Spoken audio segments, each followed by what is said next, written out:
Mon mari a engagé un tueur à gages pour me faire disparaître et récupérer tout mon argent.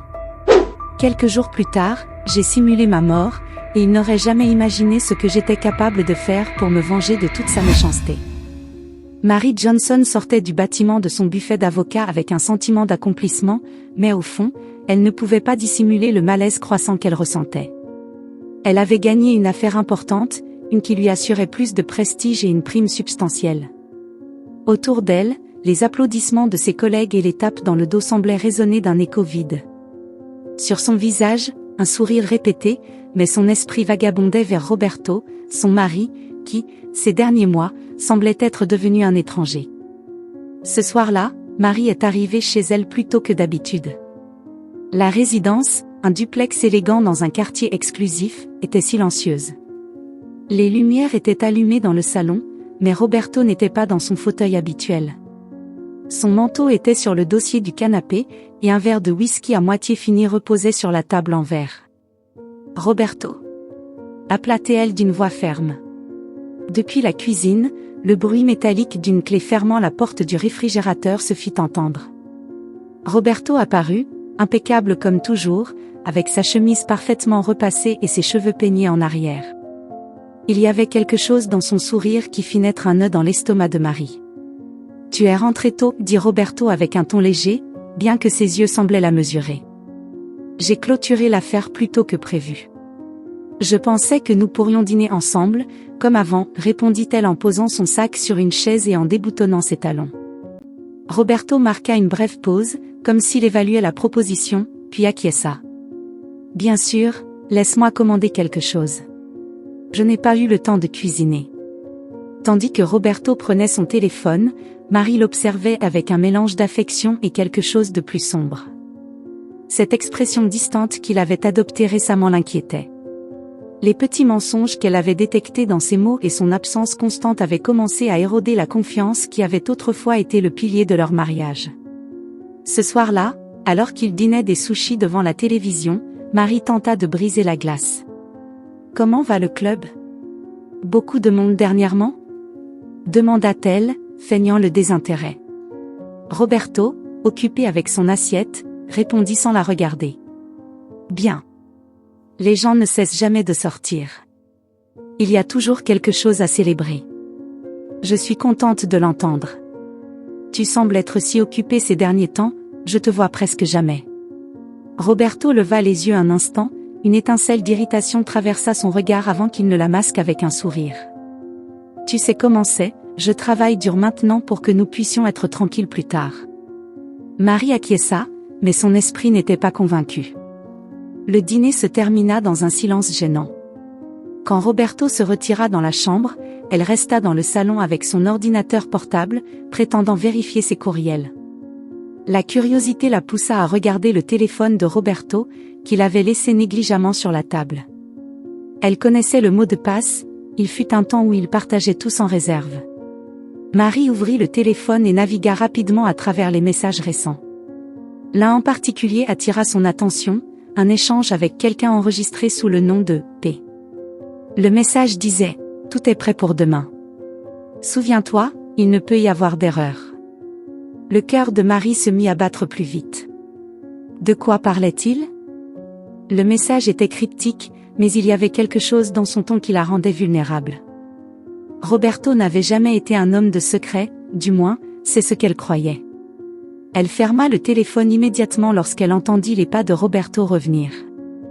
Il s'arrêta à la porte du salon et la regarda avec une expression neutre.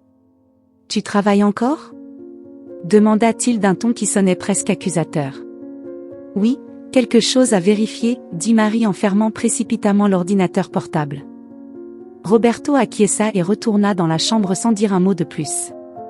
Elle resta assise sur le canapé, sentant que la façade de leur mariage commençait à se fissurer. La sensation d'être observée l'envahit, comme si chacun de ses mouvements était enregistré. La tension monta quelques jours plus tard, lorsque Mary et Roberto assistèrent à un dîner avec des amis proches. En apparence, tout semblait parfait, Roberto était charmant, attentionné et bavard. Tous à la table admiraient à quel point ils se complétaient bien en tant que couple. Mais Marie ne pouvait pas ignorer la façon dont Roberto évitait tout contact visuel prolongé avec elle. Pendant le dîner, Laura, la meilleure amie de Marie, remarqua que quelque chose n'allait pas. Elle profita d'un moment seul à seul dans la salle de bain pour demander. « Marie, tout va bien ? Tu sembles un peu distante ce soir. » Marie hésita avant de répondre, luttant pour garder sa voix neutre. « Bien sûr, juste fatiguée par le travail. » Laura la fixa intensément, comme si elle pouvait voir à travers sa façade. « Tu sais que tu peux me dire n'importe quoi. J'ai toujours été là pour toi. » « Je sais, Laura. » « Merci, » répondit Marie, forçant un sourire avant de retourner à la table. Quand le dîner se termina, Roberto insista pour rester quelques minutes de plus à parler avec l'un des hommes du groupe, tandis que Marie attendait dans la voiture. Depuis le siège passager, elle vit Roberto parler d'un ton qui semblait plus sérieux que d'habitude. L'homme avec qui il parlait lui passa une enveloppe et Roberto la rangea rapidement dans la poche intérieure de sa veste. Sur le chemin du retour, Marie tenta de contenir son anxiété, mais ne put s'empêcher de demander. « De quoi parliez-vous, toi et cet homme ?» Roberto ne quitta pas des yeux la route tout en répondant calmement. « Des affaires du club. Rien qui t'intéresse. » Le froid de sa réponse frappa Marie comme un seau d'eau glacée. Pour la première fois en des années, elle se sentit complètement seule aux côtés de l'homme avec qui elle avait construit sa vie. Cette nuit-là, alors que Roberto dormait profondément, Marie resta éveillée dans le salon, tenant un verre de vin et regardant la ville à travers la fenêtre. Les pensées tourbillonnaient dans son esprit. Que se passait-il avec Roberto ? Que signifiaient ces messages ? La sensation de danger était inévitable, mais elle n'avait pas de preuves concrètes, seulement son intuition, et cela n'était pas suffisant pour agir. Le bruit du téléphone de Roberto vibrant sur la table la sortit de ses pensées. Cette fois-ci, elle n'hésita pas.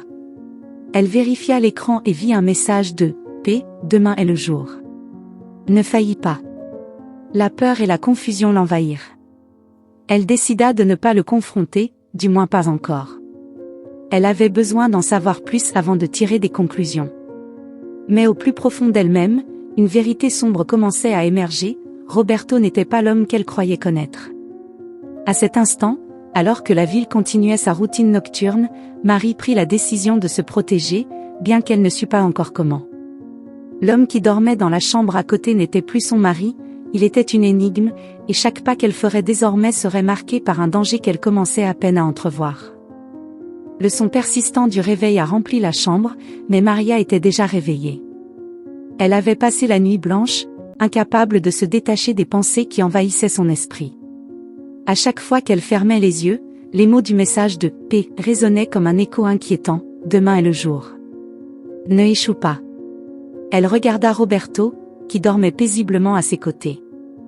Le calme de son visage contrastait avec la tempête qu'elle ressentait à l'intérieur. La confiance qu'elle avait autrefois eue en lui s'effritait davantage à chaque instant. Maria savait qu'elle devait agir, mais elle savait aussi qu'un faux pas pourrait lui coûter tout, même sa vie.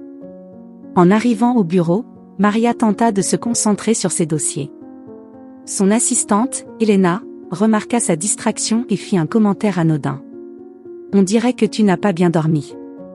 Tout va bien à la maison ? » « Juste un peu de stress au travail, rien d'anormal, » répondit Maria, s'efforçant de garder un ton insouciant. Elena acquiesça et sortit du bureau, mais ces mots laissèrent à Maria un sentiment amer. Était-il si évident que quelque chose n'allait pas ? Roberto pourrait-il remarquer qu'elle devenait de plus en plus distante ? Après avoir examiné des documents pendant des heures sans vraiment y prêter attention, Maria prit une décision. Elle engagea un détective privé. Sa réputation d'avocate l'avait connectée à des personnes de confiance dans divers domaines, et l'homme qu'elle choisit, Martin Ramos, était connu pour sa discrétion. Lorsqu'elle l'appela, sa voix tremblait légèrement. « J'ai besoin de ton aide. C'est délicat, et je ne veux que personne ne l'apprenne. Peux-tu me rencontrer aujourd'hui ? » « Bien sûr, Madame Johnson. » « Dites-moi où et à quelle heure. » Cette même nuit, Maria rencontra Martin dans un café discret. Bien qu'elle fût couverte d'une écharpe et de lunettes de soleil, elle craignait d'être reconnue. Martin était un homme de peu de mots, mais sa présence inspirait confiance. « Que faut-il que j'investigue? Demanda-t-il en sortant un petit carnet pour prendre des notes. Maria hésita avant de répondre. Le dire à voix haute rendait tout plus réel. C'est mon mari. Je pense qu'il prépare quelque chose contre moi. Il agit étrangement, recevant des messages suspects. J'ai besoin de savoir avec qui il rencontre et ce qu'il fait quand il n'est pas à la maison. Martin la regarda sérieusement, prenant note de chaque détail. Je ferai de mon mieux pour obtenir des réponses. Mais tu dois être prête pour ce que ça peut révéler. Parfois, la vérité est plus sombre que ce que l'on espère. Maria sentit un frisson lui parcourir le corps. Quelques jours plus tard, Martin lui remit son premier rapport. Maria le reçut dans son bureau, verrouillant la porte avant d'ouvrir l'enveloppe. À l'intérieur se trouvaient des photographies de Roberto réunies avec un homme robuste portant des cicatrices sur le visage. Les images les montraient tous deux parlant animément dans une ruelle derrière le club de nuit que Roberto gérait. Il y avait quelque chose de troublant dans la posture de l'homme, dans la manière dont il serrait la main de Roberto, comme s'il concluait un accord. Avec les photos, Martin incluait des informations sur l'homme, Paco Ruiz, ancien membre d'un gang connu pour des extorsions et des disparitions. Le cœur de Maria s'affaissa en lisant son nom. Paco avait un historique incluant des accusations d'enlèvement, bien qu'il n'ait jamais été condamné. La connexion entre lui et Roberto était alarmante. Maria appela Martin immédiatement. Sa voix tremblait alors qu'elle demandait. « Pourquoi mon mari rencontrerait-il quelqu'un comme lui ? Je ne sais pas encore. Mais il y a autre chose que tu dois savoir, répondit Martin avec prudence. J'ai intercepté une autre conversation entre eux. Ils ont parlé du plan. Ils n'ont pas mentionné de détails spécifiques, mais il est clair qu'ils organisent quelque chose. Et ça ne semble pas légal. » Le sang de Maria se glaça en entendant ces mots. Pendant des années, elle avait traité avec des criminels dans son travail, mais elle n'avait jamais imaginé que quelque chose de tel pourrait arriver chez elle. L'image de Roberto comme l'homme aimable et fiable avec qui elle s'était mariée commençait à s'effondrer complètement. Cette nuit-là, Maria tenta de confronter Roberto. Elle ne pouvait plus cacher son malaise. Pendant le dîner, elle l'observait attentivement, cherchant des signes de culpabilité. Roberto, comme s'il remarquait son regard inquisiteur, leva un sourcil et sourit. « Qu'est-ce qui se passe ? Tu es très silencieuse aujourd'hui. » Maria décida de tâter le terrain. « Je suis inquiète que tu travailles trop au club. Je ne veux pas que tu aies des ennuis avec des gens dangereux. » Roberto posa sa fourchette et la regarda fixement. Pour un moment, son expression sembla se durcir avant de se radoucir à nouveau. « Pourquoi dirais-tu cela ? As-tu entendu quelque chose ? Demanda-t-il d'un ton qui sonnait plus défensif que ce qu'il avait probablement prévu. Non, rien. Je veux juste que tu sois bien. Tu sais que je suis toujours là pour toi. Le sourire que Roberto lui rendit était superficiel, presque forcé. La conversation changea rapidement de sujet, mais Maria savait que quelque chose en lui avait changé. Peut-être soupçonnait-il qu'elle découvrait des choses. La controverse arriva le lendemain, lorsque Maria reçut un appel inattendu de Martin. Le ton de la voix de l'investigateur était urgent. « Nous avons un problème. Il semble que Roberto soupçonne quelque chose. Paco a été vu parlant avec l'un de mes hommes.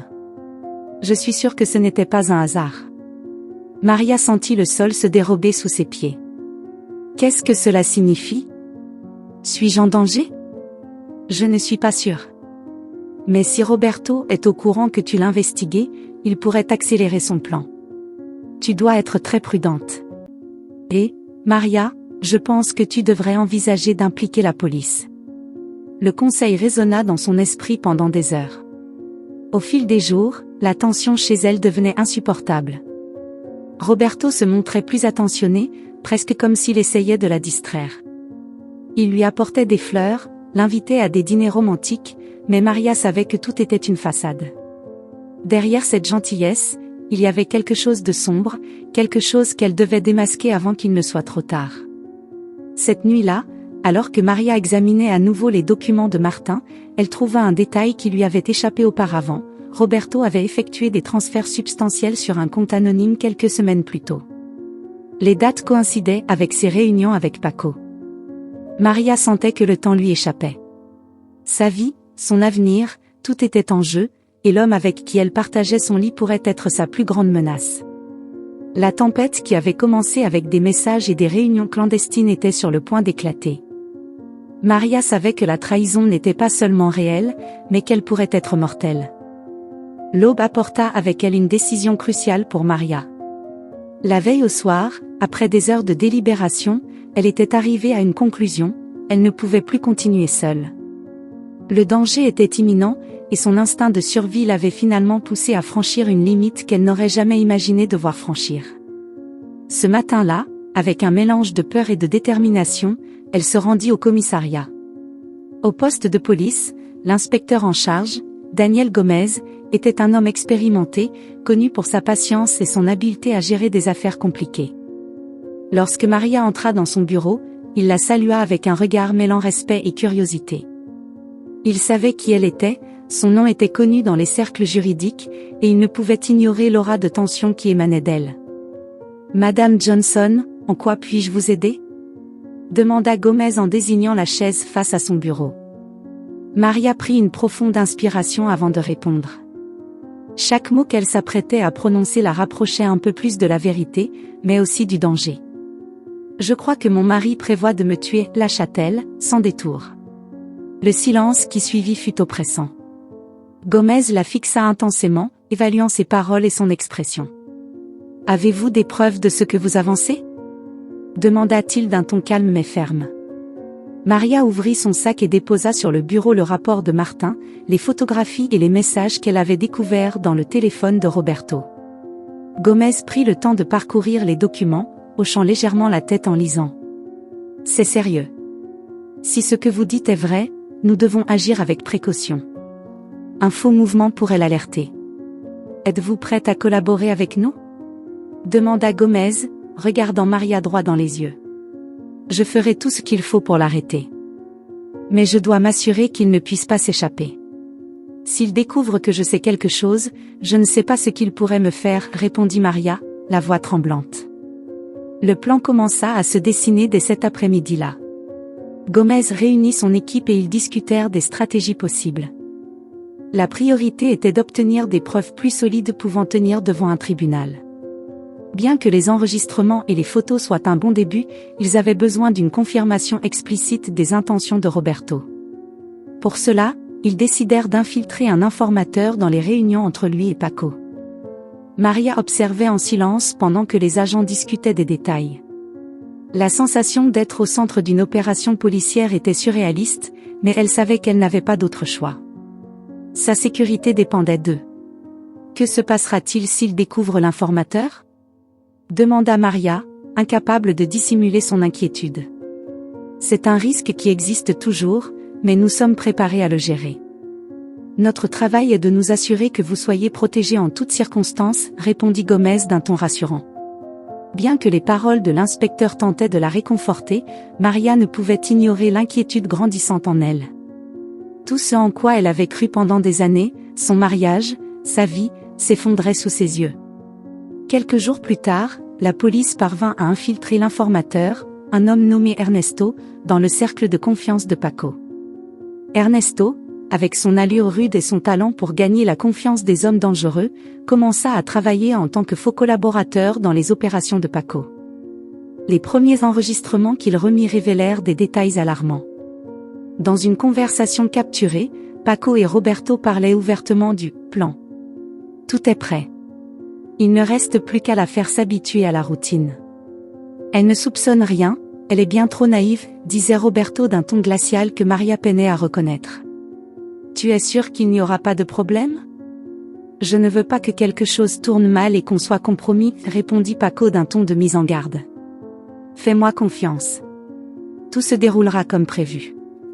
Quand quelqu'un s'en apercevra, il sera déjà trop tard. Maria écouta l'enregistrement dans le bureau de Gomez, les mains serrées sur ses genoux.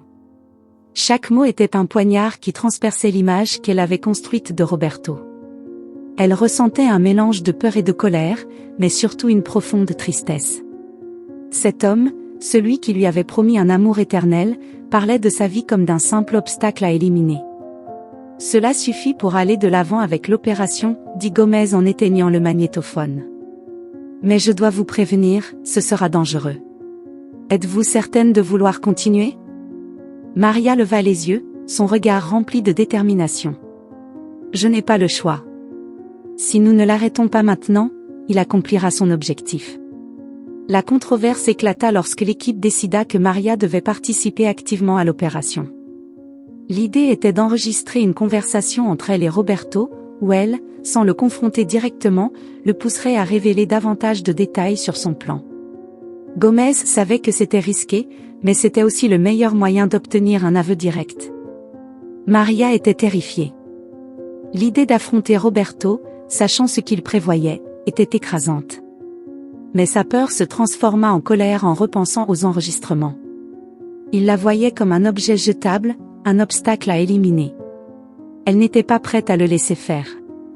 Ce soir-là, lorsque Roberto rentra à la maison, Maria l'accueillit avec un sourire de façade. La police avait installé un micro dissimulé dans son collier, et chaque mot serait transmis en temps réel à l'équipe de Gomez. « Tu m'as manqué, Roberto. J'ai l'impression qu'on est si distants ces derniers temps, dit Maria en servant 2 verres de vin. Roberto semblait déconcerté par son attitude, mais il s'installa sur le canapé et accepta le verre. J'ai été occupé avec le travail. Tu sais comment c'est, répondit-il d'un ton détaché. Parfois, je me demande si tout ça en vaut la peine. Tant d'efforts, tant d'heures loin l'un de l'autre. Je veux juste qu'on aille bien, comme avant. Roberto la regarda avec un mélange de prudence et d'autres choses de plus sombres. Pendant quelques secondes, le silence emplit la pièce. On va bien, Maria. Tu n'as pas à t'inquiéter, dit-il finalement, bien que son ton manquait de chaleur. Maria sentit son cœur battre la chamade, mais elle se força à garder son calme. Je veux juste que tu saches que j'ai confiance en toi. Je l'ai toujours fait. Peu importe ce qu'il se passe, je suis là pour toi. Les mots étaient chargés d'un double sens qui ne passa pas inaperçu pour Roberto. Bien qu'il ne répondît pas immédiatement, son regard était intense, presque comme s'il essayait de déchiffrer les véritables intentions de Maria. Lorsqu'ils montèrent à la chambre, Roberto l'enlaça plus fort que d'habitude. Maria sentit un frisson parcourir son corps, mais elle ne se dégagea pas. Elle savait que chaque instant était un jeu dangereux, et le moindre signe de faiblesse pouvait compromettre tout le plan. Au fond d'elle, Maria savait que le pire était à venir. Mais elle savait aussi qu'elle était prête à l'affronter. Sa vie ne lui appartenait plus seulement à elle, elle faisait désormais partie d'un combat plus grand, un combat pour survivre et retrouver sa liberté. Quelques heures plus tard, le plan de Maria et Gomez allait commencer. La nuit était sombre et silencieuse lorsque Maria retrouva l'équipe de police dans un entrepôt abandonné à la périphérie de la ville. Les faisceaux des lampes torchées éclairaient juste assez pour révéler la scène, une équipe technique vérifiait les caméras, les maquillages et le matériel d'enregistrement. Le détective Gomez, avec une expression grave, passait en revue les détails de l'opération. « Voici ce que nous allons faire », dit Gomez en pointant un plan sur une table de fortune. « Nous devons faire en sorte que tout ressemble à un véritable accident. La clé sera de capturer la réaction de Roberto. S'il réagit comme nous le pensons, nous aurons de quoi le coincer. » Maria, debout près de la table, acquiesça avec la mâchoire serrée. Chaque mot qu'elle entendait lui rappelait à quel point la situation était irréaliste. Elle n'était pas seulement la victime, elle devenait désormais un rouage essentiel dans un piège destiné à démasquer l'homme qu'elle avait autrefois aimé. Quelques heures plus tard, l'entrepôt s'était transformé en une scène de chaos soigneusement orchestrée. Les maquilleurs travaillaient avec précision pour créer des blessures factices sur le corps de Maria. Son visage était couvert de coupures et de sang artificiel, et ses mains tremblaient alors qu'elle observait son reflet dans un miroir brisé. « C'est nécessaire, Maria », dit le technicien des effets spéciaux en ajustant les détails sur sa peau. Son ton était professionnel, mais ses mots ne parvenaient pas à la calmer. Maria inspira profondément et détourna les yeux. Elle ne voulait pas se voir comme une victime, pas alors qu'elle luttait pour rester forte. Le plan était simple en théorie, mais chaque étape était pleine d'incertitudes. L'opération devait avoir lieu sur une route peu fréquentée près de la ville. La police simulerait un accident de voiture dans lequel Maria serait la seule impliquée. Une voiture détruite, des traces de dérapage sur l'asphalte et un corps immobile, tout devait sembler authentique. L'équipe se déplaçait avec précision, installant des caméras cachées tout autour.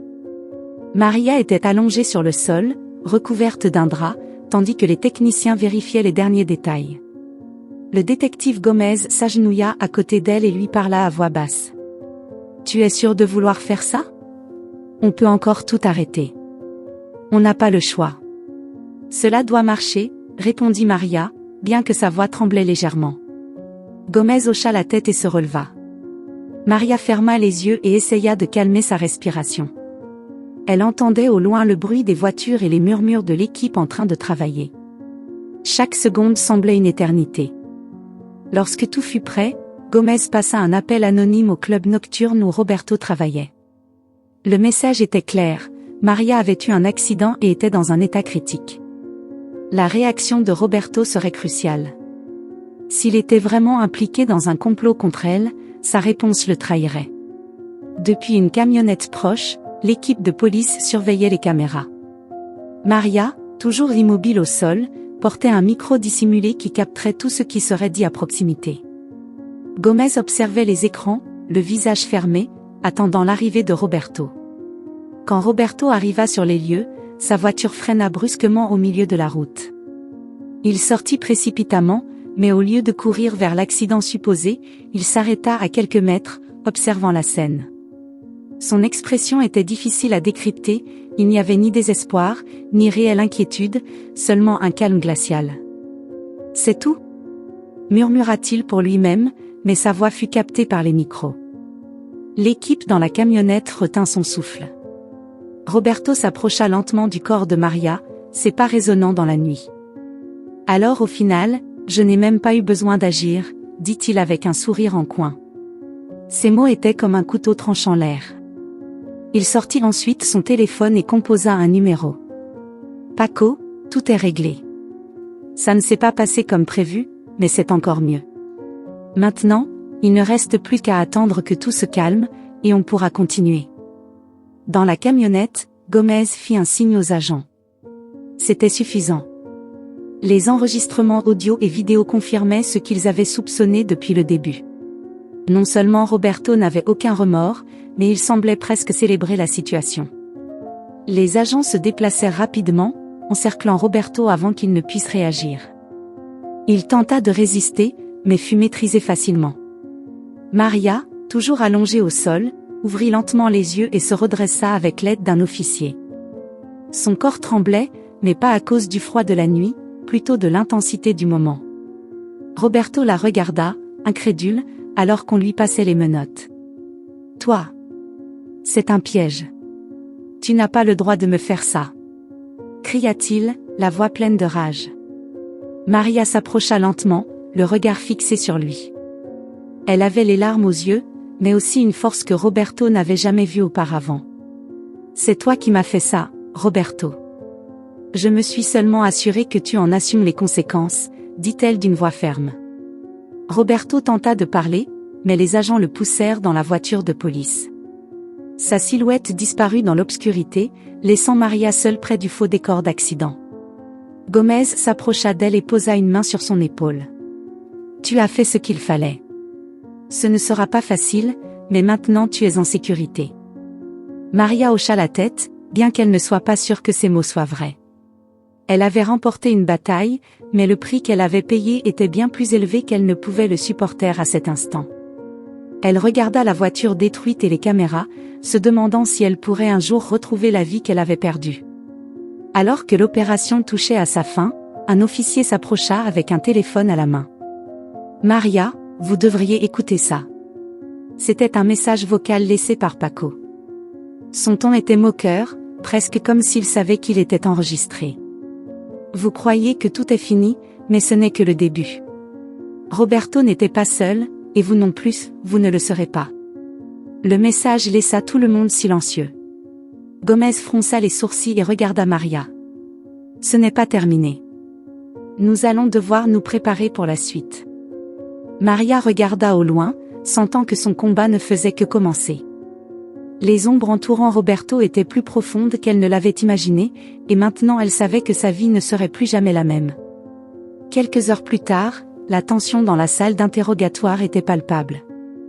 Roberto était assis de l'autre côté de la table, menotté, les yeux rivés au sol. Son expression oscillait entre une colère contenue et une froide indifférence. Derrière le miroir sans teint, Maria observait la scène aux côtés du détective Gomez. Bien qu'elle sache qu'elle était en sécurité, la présence de Roberto à seulement quelques mètres la remplissait d'une peur viscérale qu'elle luttait à maîtriser. « Nous devons le faire parler, mais cela ne sera pas facile », murmura Gomez, les bras croisés, étudiant Roberto à travers la vitre. « Il est intelligent et sait que tout ce qu'il dira pourra être utilisé contre lui. Je le connais. Il va jouer l'homme innocent, le mari trahi. Mais nous savons qui il est vraiment, » répondit Maria avec une fermeté qui dissimulait la tempête qui grondait en elle. Gomez hocha la tête avant d'entrer dans la pièce, laissant Maria derrière la vitre. Elle savait que ce moment serait décisif, mais cela ne rendait pas la situation plus facile. Ses mains tremblaient légèrement alors qu'elle serrait les poings, tentant de contenir le mélange d'émotions qui menaçait de la submerger. Dans la salle, Gomez posa un enregistreur sur la table et s'assit face à Roberto. « Alors, Roberto, veux-tu m'expliquer pourquoi tu célébrais la mort de ta femme au lieu de t'en inquiéter ?» Roberto leva lentement les yeux, un sourire froid sur le visage, qui ne montait pas jusqu'à ses yeux. « Je ne sais pas de quoi vous parlez. On m'a appelé en disant qu'elle avait eu un accident. Je suis arrivé sur les lieux et, à ma grande surprise, tout n'était qu'une mise en scène. Vous devriez l'interroger, elle, pas moi. Nous avons des preuves, Roberto. Des enregistrements, des messages, des virements bancaires. Tout indique que tu as planifié l'élimination de Maria.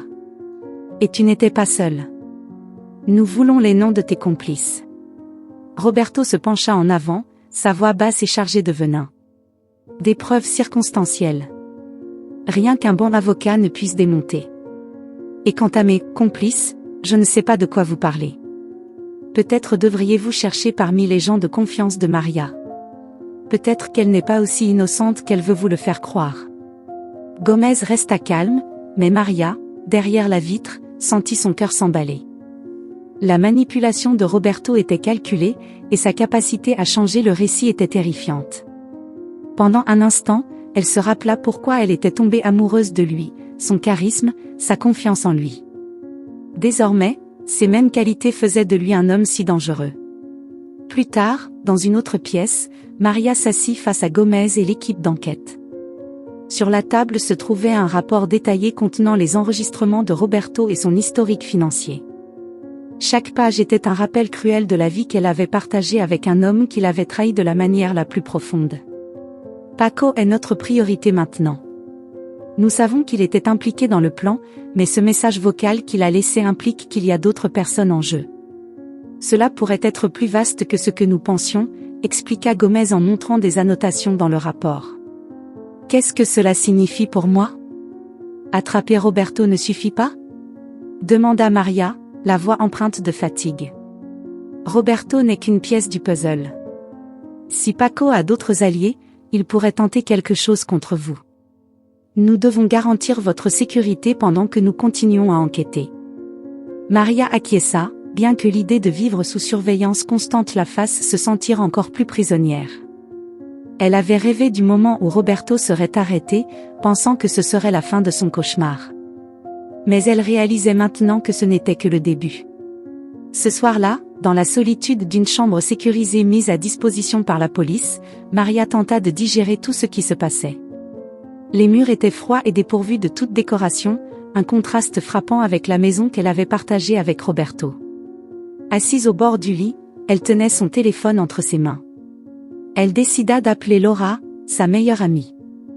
Elle avait besoin d'un lien humain, quelqu'un qui ne soit pas lié à l'opération policière ou aux horreurs qui l'entouraient. « Laura, c'est moi », dit-elle, sa voix légèrement tremblante. « Maria. J'étais tellement inquiète. Je n'ai pas eu de nouvelles de toi depuis, depuis que tout cela est passé aux infos. Tu vas bien ? Je ne sais pas. Tout semble si irréel. Roberto est en garde à vue, mais il y a encore tant de choses que je ne comprends pas. Tout ce que je croyais savoir sur ma vie, sur lui, s'est effondré. Laura fit une pause avant de répondre, son ton empreint de préoccupation. Je veux être avec toi, Maria. Dis-moi où tu es, je viens te voir. Je ne peux pas. Je suis dans un endroit sécurisé. La police dit que je pourrais encore être en danger. En danger? Qu'est-ce qui pourrait encore se passer? Demanda Laura, sa voix montant légèrement. Je ne sais pas, Roberto n'était pas seul. Il y a d'autres personnes impliquées, et je n'ai aucune idée de qui elles sont ni de ce dont elles sont capables. Laura resta silencieuse, et lorsqu'elle parla enfin, sa voix était ferme. Tu es plus forte que tu ne le crois, Maria. Tu as survécu à tout cela. Et tu n'es pas seule. Ne les laisse pas te faire croire le contraire. Les paroles de Laura lui apportèrent un réconfort temporaire, mais la sensation de menace ne disparut pas. Elle raccrocha et s'allongea sur le lit, fermant les yeux avec force. Bien qu'elle soit entourée de murs sécurisés, elle se sentait plus vulnérable que jamais. Le lendemain, un rebondissement inattendu survint. Gomez convoqua Maria au commissariat pour lui montrer un nouvel enregistrement. Ernesto, l'informateur infiltré dans le cercle de Paco, avait capturé une conversation cruciale. Ils cherchent à terminer ce que Roberto n'a pas pu accomplir. Ils veulent la faire taire pour toujours avant qu'elle ne puisse témoigner, expliqua Gomez, son ton plus grave que d'habitude. Pourquoi? Ils ont déjà Roberto. Que veulent-ils de plus? Demanda Maria, incrédule. Ce n'est pas juste à propos de toi. Il semble qu'il y ait d'autres affaires en jeu, et ton témoignage pourrait les exposer. Pour eux, tu es un problème à éliminer. Les mots de Gomez frappèrent Maria comme un vent glacé. Elle ne faisait pas face seulement à Roberto, mais à un réseau de personnes prêtes à tout pour protéger leurs intérêts. La peur et la colère se mêlèrent en elle, mais au lieu de la paralyser, cela éveilla quelque chose de plus profond, une détermination féroce de survivre et de traduire tout ce réseau en justice. Nous ferons tout ce qu'il faut pour vous protéger. Mais cela signifie que les choses pourraient devenir encore plus dangereuses avant que tout cela ne se termine, dit Gomez en la regardant droit dans les yeux. Peu importe ce que cela coûtera. Je ne les laisserai pas me réduire au silence. Ils ont joué avec moi, mais maintenant, je vais jouer avec eux, répondit Maria, avec une intensité dans la voix qui surprit même le détective. La guerre n'était pas terminée. Elle ne faisait que commencer. La pluie frappait violemment les fenêtres du commissariat. À l'intérieur, l'atmosphère était lourde de tension. Maria était assise dans une salle de conférence, entourée d'une équipe de policiers qui passaient en revue les détails de la prochaine phase de l'opération. Le message intercepté par Ernesto avait changé les règles du jeu. Il ne s'agissait plus seulement d'inculper Roberto, mais de démanteler tout le réseau qui se trouvait derrière lui. Le détective Gomez se leva de sa chaise et traversa la salle d'un pas ferme. Ses yeux se posèrent sur Maria, qui le fixait, cherchant en lui une certitude que tout cela prendrait bientôt fin. Maria, voici ce que nous allons faire, dit Gomez d'une voix grave. Ernesto nous a donné des informations cruciales sur l'emplacement d'une réunion entre Paco et le reste de ses alliés. Ce sera dans un entrepôt à la périphérie de la ville. Nous pensons qu'il prévoit de discuter comment se débarrasser de vous et garantir que Roberto ne parle pas. Maria déglutit. Chaque fois qu'elle entendait le mot « se débarrasser de vous », elle sentait quelque chose se briser en elle. Mais elle ne pouvait pas montrer de faiblesse, pas alors qu'elle était si proche d'affronter ceux qui avaient tenté de la détruire. « Que voulez-vous que je fasse ?» demanda-t-elle, sa voix ferme malgré l'anxiété qui la rongeait. Gomez secoua la tête. « Je ne veux pas que vous soyez près de cette réunion. C'est bien trop dangereux. Il ne s'agit pas que de vous. C'est mon problème.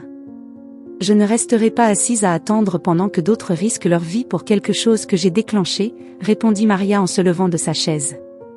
La salle resta silencieuse. Gomez la regarda avec un mélange d'admiration et d'inquiétude. Il savait qu'il était inutile de discuter avec elle. Très bien. Mais c'est non négociable, vous serez sous notre protection directe. Et si quelque chose tourne mal, votre sécurité sera notre priorité. Cette nuit-là, l'équipe se prépara pour l'opération. Dans un véhicule camouflé, Maria et Gomez attendaient à une distance prudente de l'entrepôt. Depuis leur position, ils pouvaient voir les lumières vaciller et des silhouettes entrer et sortir du bâtiment. Ernesto était déjà à l'intérieur, équipé d'un micro caché qui transmettait tout en temps réel. Ils sont là. Paco est avec 2 autres hommes, rapporta Ernesto par radio. Sa voix semblait calme, mais Maria savait que chaque mot était imprégné de risque. Depuis le véhicule, Maria écoutait la conversation avec attention. Paco parlait, et son ton était aussi glacial qu'elle l'avait imaginé. On ne peut pas prendre de risques. Elle a déjà fait trop de bruit.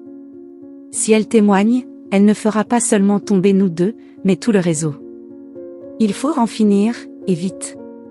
Un des hommes répondit, d'une voix rauque et méfiante. Et si la police sait déjà trop de choses? Ce ne sera peut-être pas aussi simple que tu le penses. C'est pour ça qu'on a un plan, répliqua Paco. Les hommes sont prêts. Il ne reste qu'à attendre le bon moment. Maria sentit l'air devenir plus lourd dans ses poumons. Il parlait d'elle comme d'un obstacle à éliminer pour leur convenance. La colère montait en elle, mais elle ne pouvait pas la laisser prendre le dessus. Elle devait garder la tête froide. Gomez donna le signal pour que son équipe se mette en mouvement. Plusieurs véhicules de police encerclèrent l'entrepôt, bloquant toutes les issues. À l'intérieur, Ernesto continua à jouer son rôle, feignant la surprise lorsque les agents firent irruption, arme à la main. « Police ! Tout le monde au sol !» cria un des officiers alors que la tension explosait dans la pièce. Paco et ses hommes tentèrent de résister. L'un d'eux ouvrit le feu sur les agents, déclenchant un échange de tirs qui résonna dans tout le bâtiment. Depuis le véhicule, Maria écoutait les coups de feu, son cœur battant à un rythme effréné. Gomez, assis à ses côtés, suivait l'opération via la radio. On en a 2 en détention.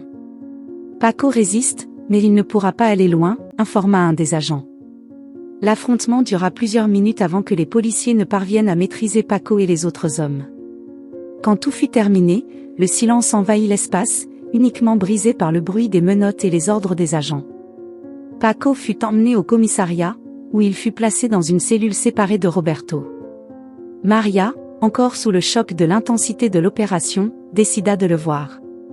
Gomez tenta de la convaincre de ne pas le faire, mais elle insista. Elle avait besoin de l'affronter, de le regarder en face et de comprendre quel genre de monstre avait conspiré contre sa vie. Quand Maria entra dans la salle d'interrogatoire, Paco la fixa avec un sourire narquois. Aucun remords sur son visage, seulement du mépris. « Alors, la princesse se prend pour une dure maintenant ?» dit Paco d'un ton sarcastique. « Tu crois que parce que tu as attrapé Roberto et moi, c'est fini. Tu n'as aucune idée de ce que tu viens de commencer. Je sais exactement ce que j'ai commencé. Et je sais aussi que toi et tes alliés paierez pour tout le mal que vous avez fait, répondit Maria, avec une fermeté qui surprit même Gomez, qui observait depuis l'extérieur. Des alliés? Se moqua Paco. Tu crois que ça se limite à Roberto et moi?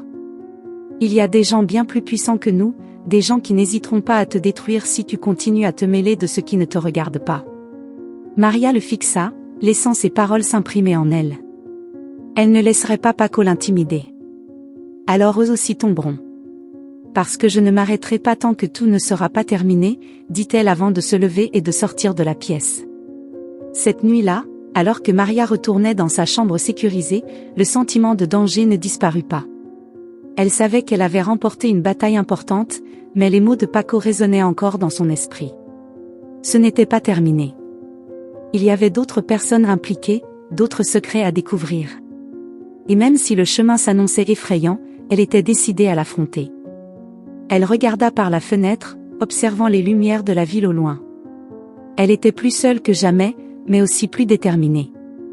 Ce n'était pas seulement pour elle.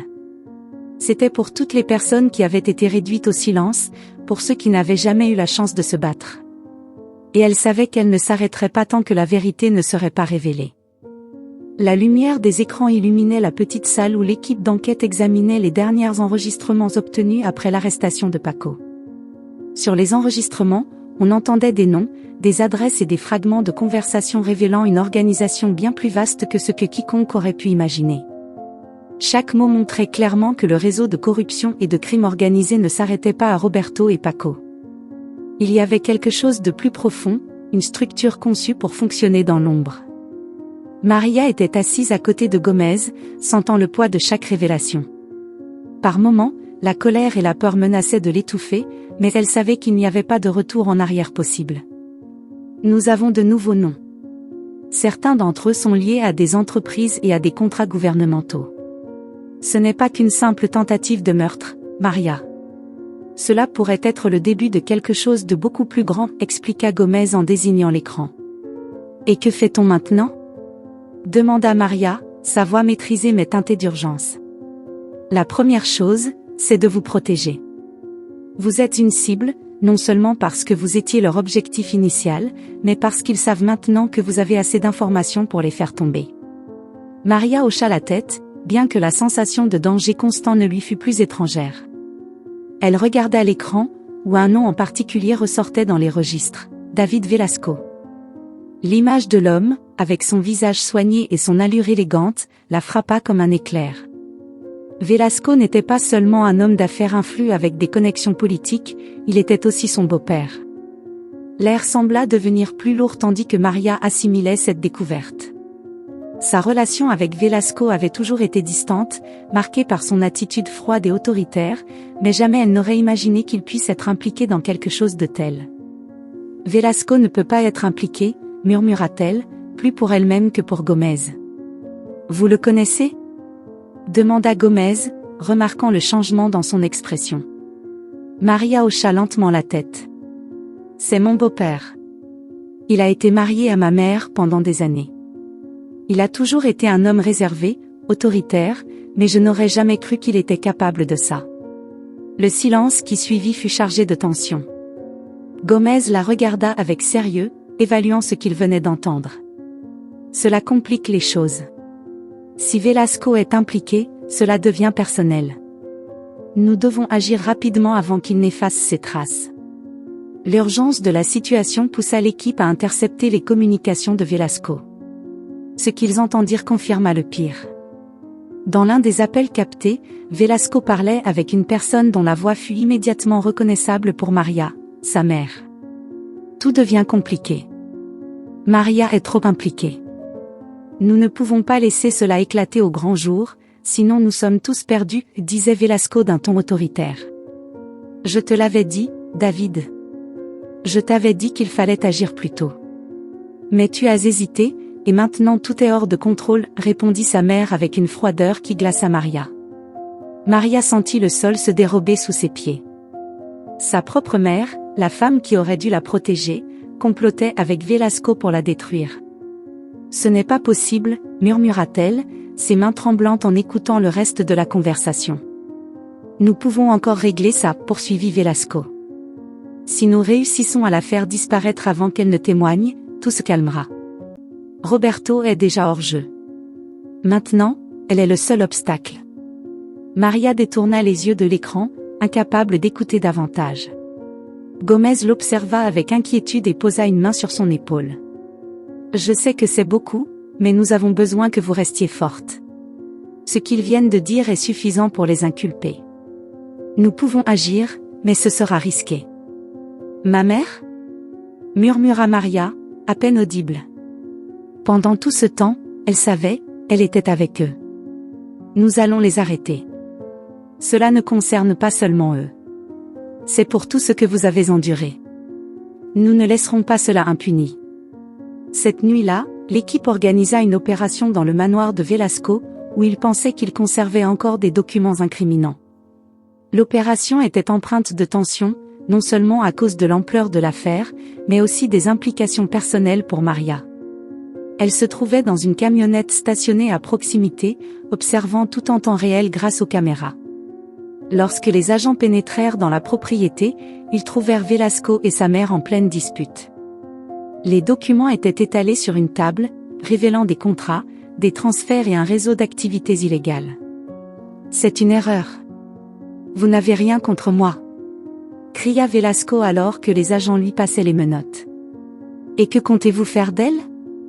Arrêter une mère pour avoir protégé sa fille ? Dit sa mère avec un sourire amer en désignant les policiers. Depuis la camionnette, Maria observait la scène, le cœur brisé. Gomez s'approcha d'elle et lui demanda si elle voulait entrer, mais elle secoua la tête. Je ne peux pas la voir maintenant. Je ne peux pas lui faire face. Quelques heures plus tard, au commissariat, Velasco et sa mère furent placés dans des cellules séparées. Maria, bien qu'épuisée émotionnellement, décida de la confronter. Elle marcha lentement jusqu'à la salle d'interrogatoire, où sa mère était assise, les mains menottées, le regard las. « Pourquoi ?» demanda Maria, sa voix tremblante. Sa mère leva les yeux, une lueur de tristesse et de froideur dans son regard. « J'ai fait ce que je devais faire. Velasco m'a promis que nous serions en sécurité, que tu serais en sécurité. Je n'ai jamais imaginé que tout irait si loin. En sécurité ? Tu voulais me détruire. » répliqua Maria, ses mots chargés de colère. « Tu ne comprends pas. Tu ne peux pas comprendre. Tout ce que j'ai fait, c'était pour nous. Mais tu es devenue un problème, Maria. Tu ne nous as pas laissé d'autre choix. » Maria sentit les larmes couler sur ses joues, incapable de les retenir. Elle regarda sa mère une dernière fois avant de quitter la salle, laissant derrière elle un silence qui semblait éternel. Cette nuit-là, alors que l'équipe examinait les documents saisis, Gomez s'approcha de Maria et lui tendit une tasse de café. « Vous avez franchi une étape importante aujourd'hui.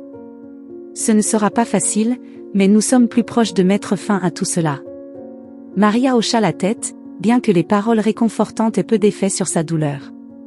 Elle avait perdu sa mère, pas seulement physiquement, mais émotionnellement. L'ennemi ne se cachait pas seulement dans l'ombre, il était aussi chez elle. Mais elle savait qu'elle ne pouvait pas s'arrêter. Pas maintenant. Le combat était loin d'être terminé, et elle ne se permettrait pas de flancher.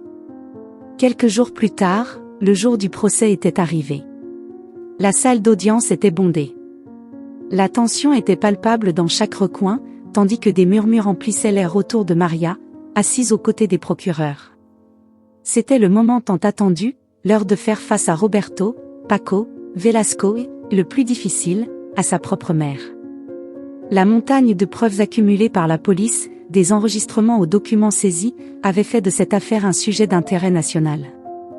Maria, les mains entrelacées, regardait le juge s'asseoir à son poste. En face d'elle se trouvaient les accusés, chacun affichant une expression différente. Roberto évitait son regard, Paco arborait un sourire moqueur, et Velasco maintenait une fausse sérénité. Sa mère, quant à elle, n'était plus que l'ombre d'elle-même, les yeux éteints et la tête baissée. Le procureur principal ouvrit le procès avec force, présentant un résumé détaillé des crimes, conspiration en vue de commettre un meurtre, corruption, blanchiment d'argent et manipulation de contrats. Chaque mot frappait Maria comme un coup de marteau, mais elle resta ferme. C'était son moment pour reprendre le contrôle de sa vie. Au cours du procès, les enregistrements de Roberto et Paco furent diffusés devant la cour. Les voix des deux hommes, discutant méticuleusement de la manière de se débarrasser de Maria, résonnèrent dans la salle. Roberto garda les yeux baissés, tandis que Paco semblait savourer la tension. Ensuite, ce fut au tour des preuves incriminant Velasco dans le réseau de corruption. Les transferts bancaires et les contrats illégaux parlaient d'eux-mêmes. Quand ce fut au tour de sa mère, Maria sentit l'air devenir plus lourd. Le procureur présenta des conversations téléphoniques qui l'incriminaient, prouvant qu'elle avait collaboré activement avec Velasco. Sa mère ne nia rien. Lorsque le juge lui donna la parole, elle leva les yeux vers Maria, mais ses mots ne cherchaient pas l'absolution. « J'ai commis des erreurs, mais c'était par désespoir. Je n'ai jamais voulu que cela finisse ainsi. Il n'y a pas de justification pour ce que j'ai fait, mais j'espère qu'un jour, tu pourras comprendre. » Maria ne répondit pas. Les paroles de sa mère, bien qu'empreintes de regret, ne pouvaient effacer la douleur qu'elle avait causée. Après des semaines d'audience, le jour des condamnations arriva. Le juge, d'un ton solennel, commença à lire les peines. Roberto Sosa, pour conspiration en vue de commettre un meurtre et blanchiment d'argent, est condamné à 20 ans de prison sans possibilité de libération conditionnelle. Roberto réagit à peine, son visage marqué par la défaite. Francisco Paco Ruiz, pour conspiration et participation à des activités criminelles organisées, est condamné à 25 ans de prison, avec une libération conditionnelle possible après 15 ans. Paco se contenta de hausser les épaules, comme si le poids de la sentence ne l'atteignait pas. David Velasco, pour corruption, conspiration en vue de commettre un meurtre et manipulation de contrats publics, est condamné à 30 ans de prison sans possibilité de libération conditionnelle. Velasco resta impassible, mais la tension dans sa mâchoire trahissait sa colère contenue. Le juge marqua une pause avant de lire la dernière sentence. Claudia Mendoza, pour conspiration en vue de commettre un meurtre et dissimulation, est condamnée à 10 ans de prison, avec possibilité de libération conditionnelle après avoir purgé la moitié de sa peine. Maria ressentit un mélange de soulagement et de tristesse. Elle savait que sa mère ne ferait plus partie de sa vie, mais elle savait aussi qu'elle avait fait ce qu'il fallait en témoignant contre elle. Quand tout fut terminé, Maria sortit du tribunal entourée de journalistes et de caméras. Les questions fusaient de toutes parts, mais elle resta silencieuse. Elle marcha vers la voiture qui l'attendait, accompagnée de Gomez, qui s'était avéré être un soutien précieux tout au long du processus. « Comment te sens-tu » demanda Gomez en montant dans le véhicule. « Soulagée, je suppose. Mais aussi fatiguée. Ce n'est pas juste une question de justice. C'est la perte de tout ce que je croyais avoir, répondit Maria, regardant par la fenêtre. Ce que tu as fait est courageux. Pas seulement pour toi, mais pour toutes les personnes qui ont vécu quelque chose de similaire. Ce réseau ne fera plus jamais de mal à personne. Maria acquiesça. Les paroles de Gomez étaient vraies, mais le vide qu'elle ressentait ne se comblait pas aussi facilement. Elle avait gagné, mais le prix à payer avait été élevé. Quelques mois plus tard, Maria avait commencé à reconstruire sa vie. Elle avait quitté son travail d'avocate en brevet pour fonder une organisation visant à aider les victimes de conspiration et d'abus. Son expérience l'avait transformée en une voix forte et résiliente, une femme déterminée à faire la différence. Un jour, alors qu'elle organisait un événement caritatif, elle reçut une lettre de la prison. Elle venait de sa mère. Maria la tint entre ses mains pendant plusieurs minutes avant de l'ouvrir. Le contenu était bref, mais chargé d'émotions. Maria, je sais que je n'ai aucun droit de te demander quoi que ce soit, mais je veux que tu saches que je regrette. Je n'attends pas ton pardon, je veux juste que tu vives une vie pleine, quelque chose que je n'ai jamais su faire. Je t'aime, même si je ne le mérite pas, maman. Maria referma la lettre et la rangea dans un tiroir. Elle ne savait pas si elle était prête à lui pardonner, mais elle savait aussi que la haine ne la mènerait nulle part. Quelque chose en elle commença à guérir. Cette nuit-là, alors qu'elle regardait les lumières de la ville depuis la fenêtre de son appartement, Maria ressentit une paix qu'elle n'avait pas connue depuis des mois. Elle savait que le combat était terminé. Sa vie ne serait jamais la même, mais elle était prête à construire quelque chose de nouveau, de meilleur. Et à cet instant, pour la première fois, elle sentit qu'elle y parviendrait. Si cette histoire vous a plu, je vous invite à partager dans les commentaires ce que vous avez ressenti en l'écoutant. Et si vous avez vécu une situation de trahison similaire, j'aimerais beaucoup que vous partagiez votre précieux avis. Je serais très honorée si vous laissiez un like, partagiez cette vidéo avec un ami ou un membre de votre famille, et vous abonniez à la chaîne. Ne manquez pas la prochaine histoire surprenante qui s'affiche actuellement sur votre écran. Du contenu garanti rien que pour vous. À très bientôt dans la prochaine vidéo.